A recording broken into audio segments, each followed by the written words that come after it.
नमस्कार दोस्तों, आज मैं आपके लिए जीके का एक टॉपिक लेकर के आया हूं। मैंने सोचा यूं ही पढ़ा देता हूं, तो कोशिश करूंगा मैं आपको बताने की। आज मैं आपके लिए टॉपिक लेकर के आया हूं दक्षिण भारत का पठार, जो कि भारत के भूआकृतिक प्रदेशों से संबंधित है। देखिए, भारत के हम भूआकृतिक प्रदेशों को पढ़ते हैं तो हम उत्तर में हिमालय पर्वत, फिर उत्तर भारत का मैदान, फिर मध्यवर्ती उच्च भूमि, फिर दक्षिण भारत का पठार इत्यादि चीजों को हम पढ़ते हैं। तो हम देखते हैं दक्षिण भारत, प्रायद्वीपीय भारत का पठार। देखिए, ये जो पठार दिखाई दे रहा है, पठार क्या होते हैं? ऐसे हिस्से, पठार और पहाड़ में देखते हैं। सबसे पहले पठार की जो पहाड़ की जो ऊंचाई होती है, मतलब जो उसका ऊंचा पॉइंट होता है, वो इस तरीके से चिपटा हुआ होता है, मतलब उस पर आप रह नहीं सकते। जबकि पठार का जो ऊपरी भाग होता है वो समतल होता है बिल्कुल, तो उस पर रह सकते हैं। इसमें बहुत सारे शहर बसे होते हैं। पठार पर शहर बसे हो सकते हैं, जबकि पहाड़ पर शहर, पहाड़ों के बीच में शहर बसे हुए होते हैं। याद रखिए। तो पर्वत और पठार में ये अंतर होता है। तो हम सबसे पहले हम पढ़ रहे हैं पठार पर, मतलब प्रायद्वीपीय भारत का पठार, मतलब इस पर निवास स्थान संभव है क्योंकि इसकी जो सतह होती है वो समतल होती है। तो इसी प्रकार दक्षिण भारत का पठार हम देखेंगे। सबसे पहले हमने देखा था वैगनर का यदि महाद्वीपीय सिद्धांत किसी ने पढ़ा हो, तो जो दक्षिण भारत का पठार है वो गोंडवाना लैंड का हिस्सा है। दो हिस्से थे, एक तो अंगारा लैंड, एक होता है गोंडवाना लैंड। तो अंगारा लैंड तो ऊपर की तरफ था, उत्तर की तरफ, और ये दक्षिण का हिस्सा क्या था, ये अफ्रीका से लगा हुआ था पहले भारत। तब जब इसका प्रवाह हुआ उत्तर की ओर, तो ये अफ्रीका से अलग होकर के टूट करके बना। तो जो हिस्सा, जो पहाड़ का, जो पठार का जो हिस्सा टूट गया, वो बना दक्षिण भारत का प्रायद्वीपीय पठार, जो कि गोंडवाना लैंड का हिस्सा कहते हैं। यदि एग्जाम में प्रश्न आता है कि ये किसका हिस्सा है, तो गोंडवाना लैंड का हिस्सा, उसको गोंडवाना लैंड तब कहा जाता था। तो इसी तरह ये दक्षिण भारत का पठार अफ्रीका से अलग हुआ और टूट करके भारत में आ गया। तो इस तरीके से हम इसका अध्ययन करते हैं। और जनरली हम इसमें इसके उच्चावच का, उच्चावच मतलब क्या होता है? उच्च और अवच, मतलब ऊंचाई और नीचाई। जब पठार अब सड़कों पर जाते हैं तो आप देखते होंगे, सड़क कभी ऊंची हो गई, कभी नीची हो गई, कभी ऊंची हो गई, कभी नीची हो गई। तो पठार कभी ऊंचे होते हैं, कभी नीचे हो जाते हैं, फिर एकदम से उनकी चोटियां आ जाती हैं। चोटी में क्या अंतर होता है? देखिए, जो सबसे ऊंचा बिंदु होता है किसी पठार का, उसको हम चोटी कहते हैं। मान के चलो ये मेरी उंगली है, इस तरीके से यदि मेरे उंगली में सबसे ऊंचा जो हिस्सा दिखाई दे रहा है वो इसकी चोटी कहलाएगी। जैसे कि माउंट एवरेस्ट क्या है? हिमालय पर्वत की सबसे ऊंची चोटी है। कहाँ पर स्थित है? नेपाल में स्थित है। जब हिमालय पर्वत पढ़ेंगे तब हम इसमें चर्चा करेंगे। तो जो पठार का सबसे ऊंचा हिस्सा होता है किसी भी पठार का या पहाड़ का, उसको हम क्या कहते हैं? चोटी कहते हैं। तो आइए हम पढ़ते हैं दक्षिण भारत का पठार। दक्षिण भारत का पठार कहाँ से शुरू होता है? अरावली पर्वत से लेकर के दक्षिण तक ये पूरी तरह से समाप्त होता है, मतलब तमिलनाडु तक। पूरे हिस्से में दक्षिण भारत का पठार फैला हुआ है। इधर गुजरात, महाराष्ट्र, मध्य प्रदेश, इधर की सीमा तक, और इधर पूर्व में पूरा झारखंड, छत्तीसगढ़, और इधर मेघालय में भी कुछ हिस्सा इसका आ जाता है राजमहल की पहाड़ियों के बाद। तो इधर तक पूरे में दक्षिण भारत का पठार फैला हुआ है। इसके दो हिस्से हैं। इधर उत्तर का हिस्सा है जिसे हम अरावली पर्वत कहते हैं, बीच के हिस्से को हम कहते हैं मध्यवर्ती उच्च भूमि, मतलब सेंट्रल हाईलैंड। और दक्षिण में जब हम आ जाते हैं गुजरात के बाद, इधर से देखते हैं ताप्ती नदी का मुहाना कहाँ है। देखिए, ताप्ती नदी अपना मुहाना खंबात की खाड़ी में बनाती है। जिनको समझ में ना आ रहा हो, मैप का सहारा भी ले सकते हैं। एक ऑक्सफोर्ड स्टूडेंट एटलस आती है, उसमें आप देखेंगे तो आपको यहाँ पर खंबात की खाड़ी दिखाई देगी, ताप्ती नदी के मुहाने से लेकर के दक्षिण भारत में तमिलनाडु में कन्याकुमारी तक, बिल्कुल अंतिम छोर है, वहां तक पश्चिमी हिस्सा पश्चिमी घाट कहलाता है। और पूर्व में महानदी के मुहाने से लेकर के दक्षिण में तमिलनाडु तक ये पूर्वी घाट कहलाता है। असल ये पश्चिमी घाट और पूर्वी घाट होते क्या है, मैं आपको बताता हूँ। जब ये हिस्सा टूटा था, मान के चलो आपके पास एक बड़ा पाव है। पाव को यदि आप ऐसे काट देंगे तो उसकी साइड की सरफेस दिखाई देगी, तो वो होता है कगार। उसको बोलते हैं हम फॉल्ट, कगार, भ्रंश। उस चीज को हम भ्रंश बोलते हैं। आपने देखा होगा भ्रंश भ्रंश लिखा रहता है किताबों में। तो भ्रंश का होता है जब कोई चीज किसी से टूट जाती है, वो साइड का जो हिस्सा बनता है वो भ्रंश कहलाते हैं। तब ये अफ्रीका से टूटा था तो यहाँ पर इस तरीके से कगार बन गया, कभी ऊंचा कभी नीचा, इस तरीके से कगार बन गया। इसी तरह पूर्वी पठार भी बना है, लेकिन पूर्वी पठार कगार नहीं है, पश्चिमी घाट है वो कगार है। क्योंकि ये यहाँ से टूटा था अफ्रीका से, इस तरीके से अलग हुआ, तो ये हिस्सा जो दिखाई देता है वो क्या है? एक कगार है। असल में जो पश्चिमी घाट है वो पर्वत ना देख, दक्षिणी भारत के पठार पर बसा हुआ है। ये पूरा हिस्सा जो है पश्चिमी घाट, पूर्वी घाट, अरावली पर्वत और मध्यवर्ती उच्च भूमि। देखिए, अरावली पर्वत, मध्यवर्ती उच्च भूमि, यहाँ पर ये दिखाई दे रही है, मैं गोला लगा रहा हूँ। फिर ये पश्चिमी घाट और ये पूर्वी घाट, उसके बीच में वो दक्कन का पठार बोलते हैं हम उसको, आपने नाम सुना होगा दक्कन प्लेट्यू, इसको बोलते हैं। बीच का हिस्सा जो है वो दक्कन का पठार कहलाता है। अलग अलग सुविधा की दृष्टि से, पढ़ने की दृष्टि से इनको अलग अलग भागों में विभक्त कर दिया गया है। तो ये बीच का जो हिस्सा है वो दक्षिण का पठार, इधर की तरफ पश्चिमी घाट, इधर की तरफ पूर्वी घाट है। तो देखिए पश्चिमी घाट में क्या है कि एक वास्तव में एक पर्वत ना होकर एक कगार है जो कि अफ्रीका से टूटा था। तो इस तरीके से मैं होता है केक का साइड वाला हिस्सा बन गया। अब कोई जमीन पे जाकर के देखेगा तो खड़ा ऊपर देखेगा तो उसको कगार दिखाई देगा, तो उसको पर्वत दिखाई देगा, वो है कगार लेकिन उसको पर्वत की तरह दिखाई दे रहा था। पश्चिमी घाट वास्तविक मायनों में एक पर्वत ना होकर एक जो गोंडवाना लैंड के हिस्से का एक क्या है, कगार है जो कि इस तरीके से खड़ा हुआ है। तो ये कहाँ तक फैला हुआ है मैंने बताया, ताप्ती नदी के मुहाने जो कि खंबा की खाड़ी गुजरात में है, वहां से लेकर के तमिलनाडु तक फैला हुआ है। इसी तरह पूर्वी घाट महानदी उड़ीसा, छत्तीसगढ़, उड़ीसा में अपना मुहाना बनाती है, तो उड़ीसा के महानदी के मुहाने से लेकर के दक्षिण में फैला हुआ है। और ये दोनों आकर के यहाँ पर मिलते हैं इधर। ये थोड़ी सी लोकेशन एग्जैक्ट नहीं बन पाती है जब हम हाथ से बनाते हैं। तो ये केरल, तमिलनाडु और कर्नाटक में ये दोनों मिलते हैं, तो वहाँ पे एक पर्वतीय गांठ का निर्माण करते हैं। मतलब जब 2-3 पर्वत आएंगे तो गांठ बन जाएगी, ऊपर उठ जाएंगे, गांठ बन जाएगी, तो यहाँ पर ये नीलगिरी पर्वत बनता है। अब देखते हैं सबसे पहले अरावली पर्वत। तो अरावली पर्वत क्या सबसे प्राचीन पर्वत है और इसकी सबसे ऊंची चोटी क्या है, गुरु शिखर। देखिए यहाँ से ये पश्चिमी घाट शुरू होता है सॉरी दक्षिण भारत का पठार शुरू होता है इधर से आकर के। अब ये क्या है, कहीं पर ऊंचा है, कहीं पर नीचा है, कहीं पर ऊंचा है, कहीं पर नीचा है तो इस तरीके से हम इसको अध्ययन की दृष्टि से देखते हैं। तो इसकी सबसे ऊंची चोटी को मैप में, एड्रेस में इस तरीके से रिप्रेजेंट किया था। मैप में जब भी आप देखें तो आप समझ जाएंगे कि चोटी दी हुई है। तो यहाँ पे अरावली पर्वत की सबसे ऊंची चोटी क्या है, गुरु शिखर है। और इसी अरावली पर्वत पर स्थान राजस्थान का माउंट आबू भी स्थित है, यहाँ पर आप घूमने जाते हैं।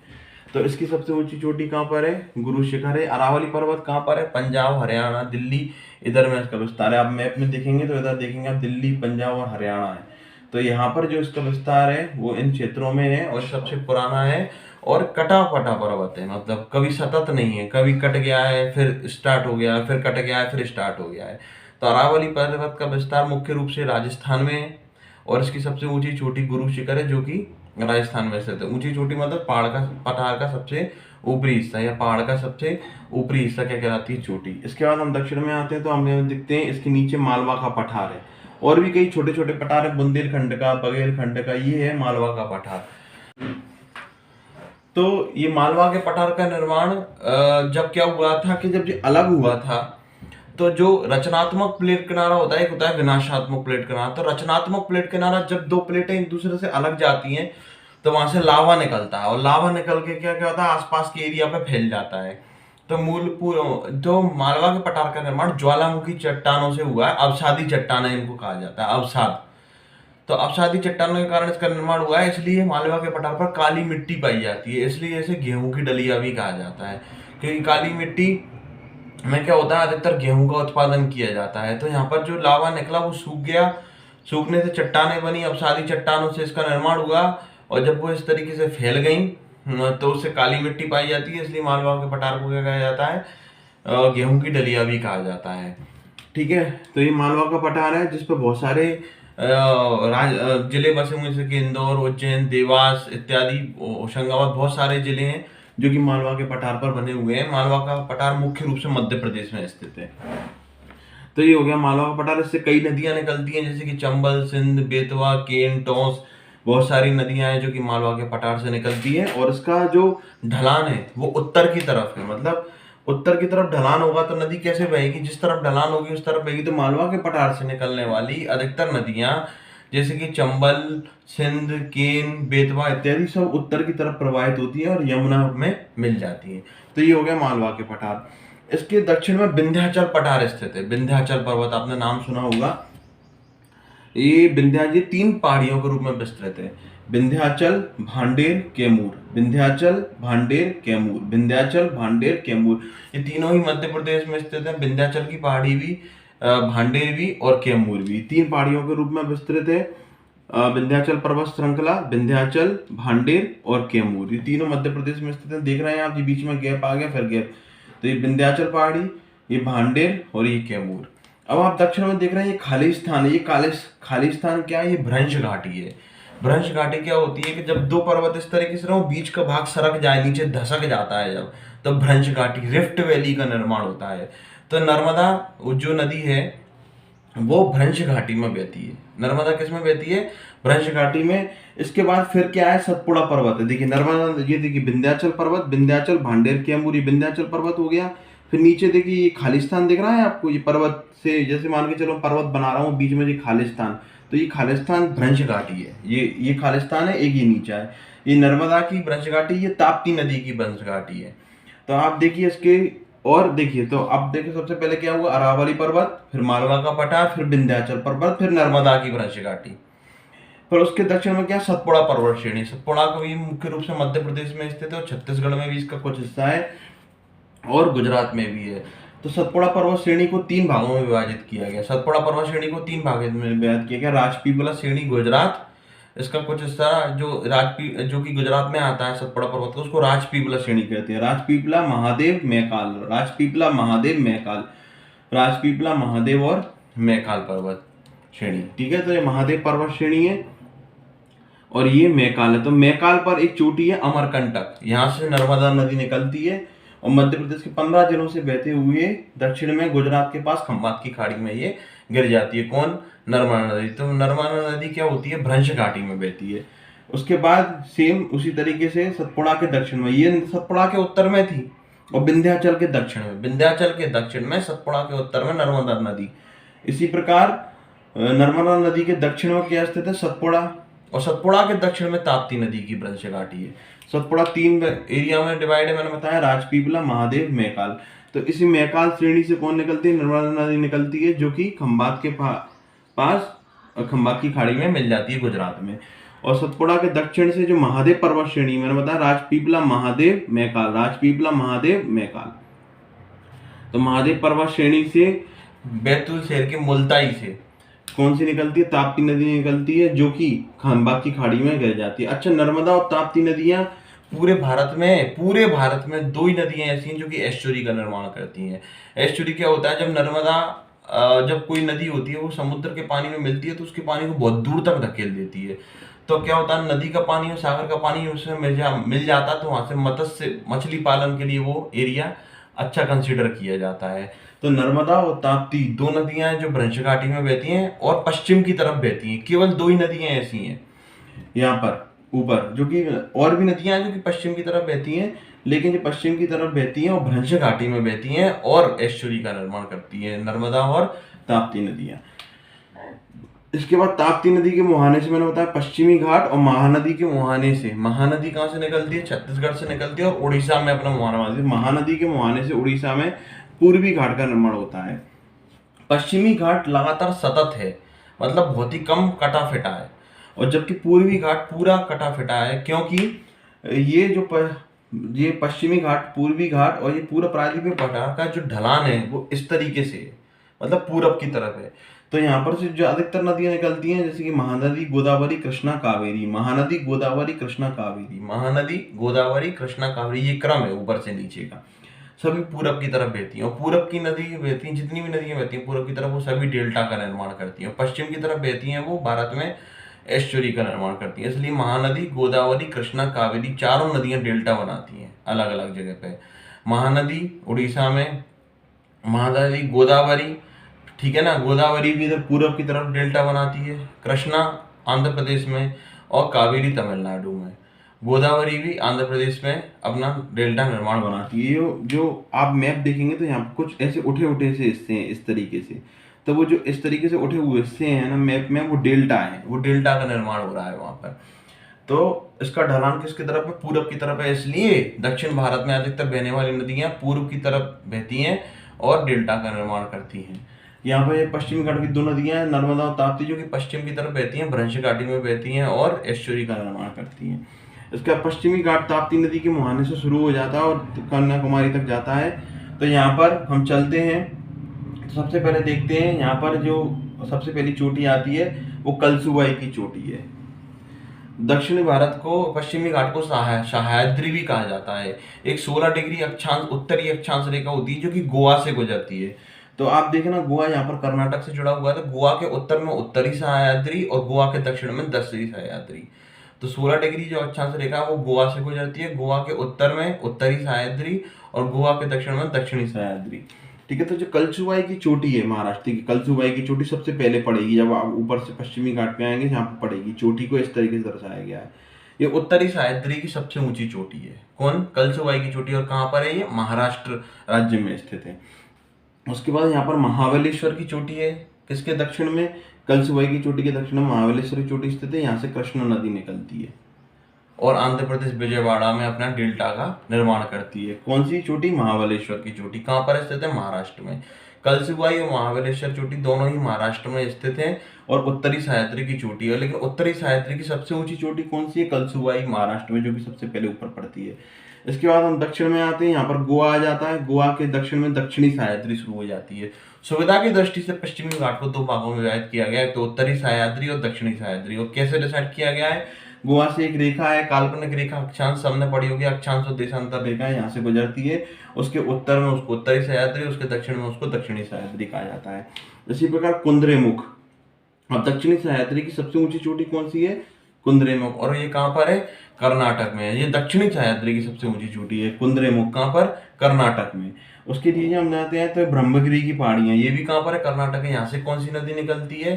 कावेरी नदी निकलती है, जो कि तमिलनाडु में अपना डेल्टा बनाती है। यहाँ पर देख रहे हैं, ये इस तरीके से मैंने बताया था डेल्टा का निर्माण होता है। तो यहाँ से निकलती है, पूरब की तरफ बहती है। क्यों? क्योंकि दक्षिण भारत का ढलान किसकी तरफ है? पूरब की तरफ है। ठीक है, तो इस तरीके से ये दक्कन के पठार से बहती हुई पूरी तरीके से पूर्वी घाट को क्रॉस करती हुई। अच्छा, पूर्वी घाट कटा कटा फिटा क्यों है इतना ज्यादा? क्योंकि अधिकतर नदियां पूरब की तरफ बहती हैं, क्योंकि ढलान पूरब की तरफ है। तो क्या होती है, नदी जब बहती है ना तो पठार को, पहाड़ों को काटती चली जाती है। इसी कारण पूरब में बहने वाली जितनी भी नदियां हैं सबने पूरी पठार को काट छाट दिया है, पूरी तरीके से काट दिया, इसलिए लगातार सतत न होकर के टुकड़ों में विभाजित हो गया है। कौन सा? पूर्वी भारत का पठार। और पश्चिमी घाट सतत है। इसी प्रकार जब पूर्वी घाट, मैंने आपको बता दिया कि उत्तरी सह्याद्री में कौन कौन से स्थित है? कलसुबाई की चोटी, कुंद्रेमुख की, सॉरी, कलसुबाई की चोटी और महाबलेश्वर चोटी। दक्षिणी सह्याद्री की सबसे ऊंची चोटी कुंद्रेमुख, जो कि कर्नाटक में। उसके बाद ब्रह्मगिरी की पहाड़ियां हैं, ब्रह्मगिरी की पहाड़ियां, यहाँ से कावेरी नदी निकलती है। इसके बाद जब यहाँ पर आते हैं तो इस तरीके से घूम के यहाँ पर एक पर्वतीय गांठ का निर्माण करते हैं। तमिलनाडु, केरल, कर्नाटक। तमिलनाडु, केरल, कर्नाटक में नीलगिरी की पहाड़ी कहा जाता है, जो कि एक पर्वतीय गांठ है। जब दो पहाड़ आपस में आकर के मिले इधर, तो वो ऊपर उठ गया, तो उससे नीलगिरी की पहाड़ियों का निर्माण हुआ। इस पर स्थित एक चोटी डोडा बेट्टा, जो कि तमिलनाडु में स्थित है। कहाँ पर स्थित है डोडा बेट्टा? तमिलनाडु में स्थित है। ठीक है ना, डोडा बेट्टा कहाँ पर है? तमिलनाडु स्थित है। नीलगिरी पहाड़ी की सबसे ऊंची चोटी है और नीलगिरी की पहाड़ियों पर ऊटी नामक स्थान है, जहाँ पर लोग घूमने के लिए जाते हैं, नीलगिरी की पहाड़ियों पर ही। तो ये पर्वतीय गांठ है जो कि तमिलनाडु, केरल, कर्नाटक में स्थित है। इस नीलगिरी की पहाड़ी की सबसे ऊंची चोटी डोडा बेट्टा है, जो कि तमिलनाडु राज्य में स्थित है। चूंकि तीनों राज्यों में फैली है, तो एक ना एक ऐसा पॉइंट होगा किसी राज्य में जो कि सबसे ऊंचा होगा, तो वो है डोडा बेट्टा, और वो किस में स्थित है? तमिलनाडु में स्थित है। इसके बाद हम दक्षिण में आते आते तो एक अन्नामलाई पर्वतीय गांठ है। इसी तरीके से दो पर्वतों के मिलने से अन्नामलाई पर्वतीय गांठ है। उसकी सबसे ऊंची चोटी है अनुमदई। अन्नामलाई पर्वतीय गांठ की सबसे ऊंची चोटी कौन सी है? अनुमदई। और अनुमदई पूरे दक्षिण भारत की सबसे ऊंची चोटी, केवल दक्षिण भारत की। जितनी भी हमने पढ़ा, उत्तरी सह्याद्री की कलसुबाई, दक्षिणी सह्याद्री की कुंद्रेमुख, और जो अनुमदई है जो कि अन्नामलाई पहाड़ियों की सबसे ऊंची चोटी है, वो पूरी दक्षिण भारत की सबसे ऊंची चोटी है, पूरे पश्चिमी घाट की सबसे ऊंची चोटी है। पश्चिमी घाट में ये सब आते हैं। और सबसे ऊंची चोटी कौन सी है? अनुमदई है, जो कि कहाँ पर स्थित है? कोई आपसे पूछ ले तो केरल में।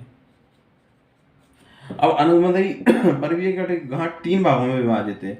ऊपर अन्नामलाई की श्रेणी, ठीक है। दक्षिण में यहाँ पर आप देखेंगे तो ये इलायची की पहाड़ियां हैं, ये बीच से आप उसको क्रॉस कर ले ऊपर, तो जी यहाँ पर अन्नामलाई पर्वत श्रेणी है। दक्षिण में यहाँ पर कौन सी? इलायची पहाड़ियां हैं, कार्डेमम हिल्स जिनको बोलते हैं। ये कहाँ पर स्थित है? केरल में। तो कार्डेमम इलायची की पहाड़ियां कहाँ पर स्थित है? केरल में। और ये जो पूरब का हिस्सा जो छोटा उठा हुआ दिख रहा है, ये गांठ कहलाती है पालिनी की पहाड़ियां, जो कि तमिलनाडु में स्थित है। तो तीन हो गई। अनुमदई कहाँ पे हो गई? अन्नामलाई केरल में स्थित है, उसकी सबसे ऊंची चोटी अनुमदई है। दक्षिण में इलायची की पहाड़ियां, कार्डेमम पहाड़ियां, ये कहाँ पर स्थित है? केरल में स्थित है। और पालनी की पहाड़ियां कहाँ पर स्थित है? मुख्य रूप से तमिलनाडु में स्थित है। और इस पर पर्यटक स्थल कोडाई कनाल नामक पर्यटक स्थल स्थित है।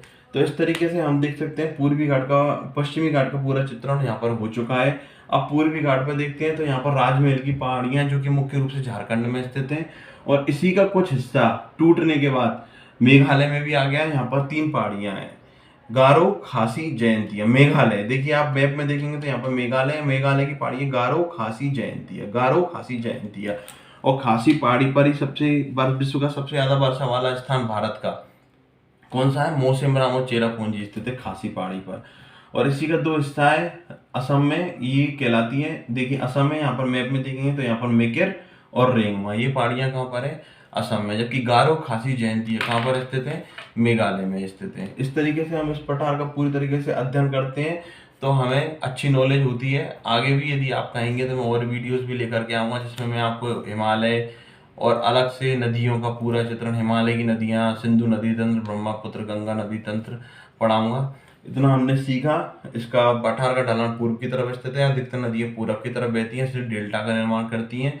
पश्चिम में बहने वाली नदियाँ नर्मदा और ताप्ती हैं जो कि एस्चुरी का निर्माण करती हैं और भ्रंश घाटी में बहती है। इसी तरह आपके बहुत सारे जीके के पॉइंट अब आप लूसेंट पढ़ के देखेंगे तो आपको बहुत ज़्यादा क्लियर हो जाएगा। कृपया लूसेंट जरूर पढ़ के देखें। इसके बाद मिलता हूँ आपसे अगली वीडियो में, जब तक के लिए।